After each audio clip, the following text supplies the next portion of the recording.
आप सुन रहे हैं सुबह संदेश मॉर्निंग वॉइस। आप प्रभु का दास जोसिया प्रकाश से वजन से बांटा जाएगा। राजाओं का राजा मेरा यीशु राजा आने वाला है, अनुग्रह में तुम जियो। राजाओं का राजा मेरा यीशु राजा आने वाला है, अनुग्रह में तुम जियो। Hallelujah hallelujah hallelujah hallelujah hallelujah hallelujah hallelujah hallelujah.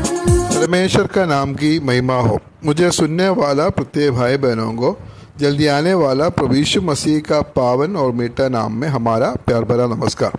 आइए आज का मनन के लिए हम लोग पढ़ेंगे इफिसियों का पत्री 5 अध्याय 18 से 21 तक।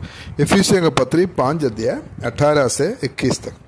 डाकरे से मतवाला ना बनो, क्योंकि इससे लुचपन होता है, पर आत्मा से परिपूर्ण होते जाओ और आपस में भजन और स्तुतिगान और आत्मिक गीत गाया करो और अपने अपने मन में प्रभु के सामने गाते और कीर्तन करते रहो और सदा सब बातों के लिए हमारे प्रभु यीशु मसीह के नाम से परमेश्वर पिता का धन्यवाद करते रहो। मसीह के भय से एक दूसरे के अधीन रहो। हम लोग पिछले सप्ताह में हम लोग देख रहे थे आत्मा से परिपूर्ण जीवन के बारे में। हर एक विश्वासी से परमेश्वर चाहता है कि हम लोग एक आत्मा से परिपूर्ण जीवन हम लोग जीना, या आत्मा की परिपूर्णता में हम लोग जीना है। और पवित्र आत्मा की परिपूर्णता का मतलब हम लोग देखे थे कि पवित्र आत्मा के अधीन में रहने वाला एक जीवन, और उस जीवन के बारे में हम लोग पिछले सप्ताह देखा था। उसका 19 पद से पवित्र आत्मा के अधीन होकर पवित्र आत्मा की परिपूर्णता में हम अगर हमारा जीवन होता तो वो हम लोग देखा था वो एक आनंद का एक जीवन है और परमेश्वर की आराधना करने वाला या परमेश्वर की महिमा करने वाला एक जीवन है, और बोलकर हम लोग देखा था। आज हम लोग उसका 20 पद को हम लोग पढ़ेंगे। आत्मा से परिपूर्ण होकर रहने वाला जो जीवन किस प्रकार का होता है, उसका 20 पद में हम ऐसे पढ़ता है, और सदा सब बातों के लिए हमारे प्रभु यीशु मसीह के नाम से परमेश्वर पिता का धन्यवाद करते रहो। पवित्र आत्मा से परिपूर्ण होकर रहने वाला जो जीवन है वो एक धन्यवाद का एक जीवन है। हमेशा परमेश्वर को धन्यवाद देने वाला एक जीवन है। हम लोग पढ़ा था कि सदा सब बातों के लिए हमारे प्रभु यीशु मसीह के नाम से परमेश्वर पिता का धन्यवाद करते रहो। और धन्यवाद कब करेंगे? सदा धन्यवाद करेंगे और सब बातों के लिए धन्यवाद करेंगे। परमेश्वर जो भलाई हमारा जीवन में करते हैं और उसके लिए हम परमेश्वर की धन्यवाद देना है। बहुत बार हम लोग बहुत बातों के लिए हम लोग प्रार्थना करते हैं। जब हमारा जीवन में ज़रूरत आता है, जब हमारा बीमार होते हैं, और ऐसे समय में हम लोग प्रार्थना करते हैं, लेकिन प्रार्थना का जवाब परमेश्वर देता है। उसके बाद में हम लोग धन्यवाद देने के लिए बहुत बार भूल जाते हैं।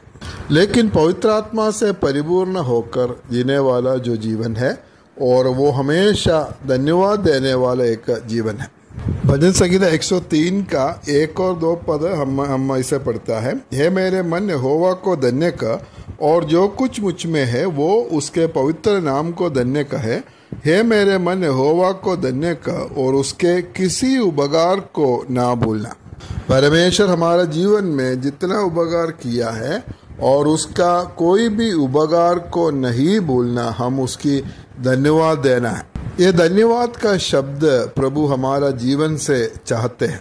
बहुत बार हम लोग सिर्फ शिकायत करते हैं, लेकिन धन्यवाद देने के लिए हम लोग भूल जाते हैं। लेकिन उसके कोई भी उपकार को नहीं भूलते हुए हम परमेश्वर की धन्यवाद देना है। सबसे बड़े उपकार प्रभु हमारे जीवन में किया है वो हमारा उद्धार है। प्रभु हमें हमारा पापों से बचा लिया है, और उसी बात के लिए ही हम लोग जिंदगी भर धन्यवाद देने से भी वो कभी भी काफ़ी नहीं होगा।